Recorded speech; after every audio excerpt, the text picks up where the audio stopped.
Barbra, The Way She Is, by Christopher Andersen.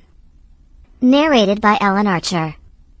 Copyright 2006 by Christopher Andersen. This unabridged audiobook is published by arrangement with Christopher Andersen and the Trident Media Group, and was published in the year 2006 by Tantor Media Incorporated, which holds the copyright thereto. Preface. She is a one-name legend, a global icon, the ultimate diva, one of the most beloved and detested, worshipped and feared, admired and reviled figures of the age. The word superstar was invented to describe her, and she remains the very definition of the word today.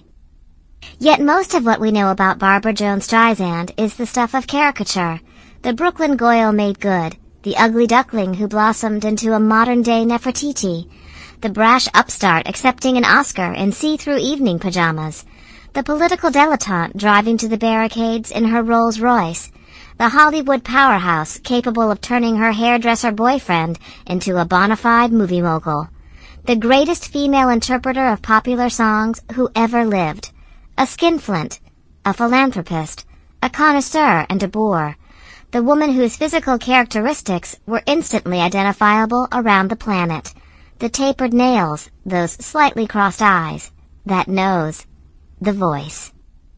Long ago, she achieved the vaunted status of a one-name legend, and with good reason. Her life and career almost exclusively in superlatives. She is, according to a Reuters poll, simply the greatest female singer of the 20th century. Frank Sinatra was deemed the greatest male singer. With over 30 platinum albums, 13 multi-platinum albums, and 50 gold albums, she is second only to Elvis in record sales, and ahead of such groups as the Beatles and the Rolling Stones. Barbra is also the only artist, male or female, to boast #1 records spanning 4 decades, the 1960s, 1970s, 1980s, and the 1990s. She is the only artist to have won the Academy Award, twice, the Tony, the Emmy, the Grammy, the Golden Globe, the People's Choice Award, the Peabody, and the American Film Institute's Life Achievement Award. Moreover, Streisand has proven herself not only as an actress who sings, as she puts it, but also as a director, a producer, a songwriter, a collector, a businesswoman, and a political activist. With such unparalleled accomplishments comes unparalleled speculation about her callous-size ego and the awe-inspiring temperament that goes with it, about her many failed love affairs, her unbridled ambition, her fiery politics, her cringe-making tantrums, her relationship with one president, and her vendetta against another, and her unfortunate habit, so common among those who claw their way to the top and stay there, of using people and then discarding them. Whether she's a bulldozer or a whirlwind, Barbra stirs passion with her talent and a mystique she tends as carefully as her roses. Even to the multitudes around the world who idolize her, Streisand remains aloof, unknowable, tantalizingly just beyond reach. To understand the woman behind the voice is to realize that, whether you love her, hate her, or are simply spellbound by her titanic talent, Barbra is one thing above all others: a true American original. Chapter 1. What? Barbra Streisand blurted into the phone, her voice hovering somewhere between anguish and resignation. So he'll be in China? She had given concerts that raised millions for him and his party, despite paralyzing stage fright and her own abiding fear that someday she would be assassinated on stage. She had defended him against charges that now threatened to topple his presidency. She had not put up a fight when Hillary Clinton, furious that Streisand had been an overnight guest of her husband's at the White House, while the First Lady was at her dying father's bedside in Arkansas, reportedly banned Barbra from staying at the executive mansion. And while speculation ran rampant about the true nature of her relationship with the president, Streisand gallantly held her tongue. She had even befriended his mother and consoled him following her death from breast cancer in 1994. After all Barbra had done for him, and had been through with him, Bill Clinton had no intention of altering the dates of his 9-day visit to China so that he could attend her wedding to James Brolin. Nor was there any point in postponing the ceremony in hopes of catching Clinton on his way back from China. The president was simply unavailable.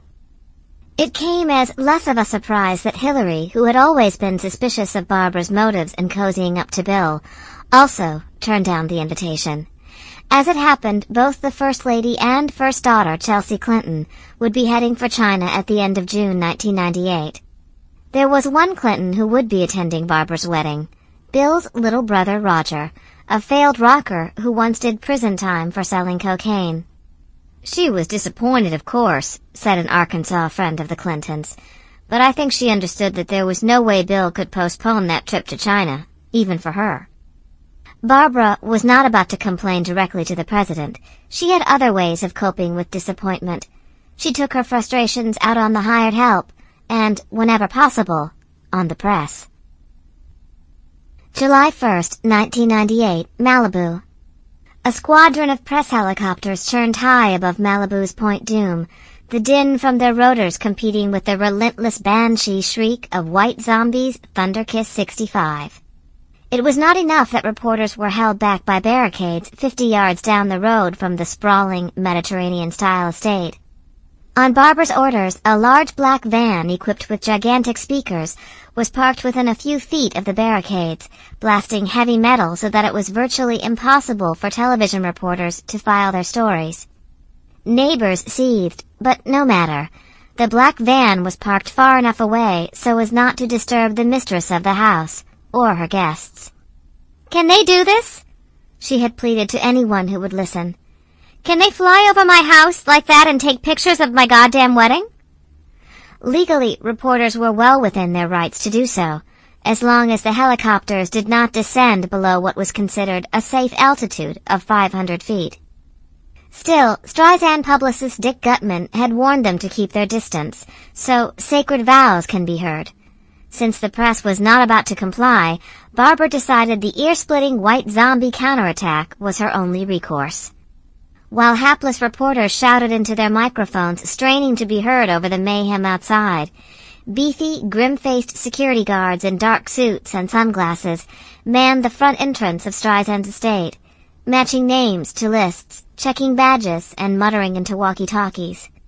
They were just part of the 60-member security force hired to police the property, as if it were a U.S. embassy under siege.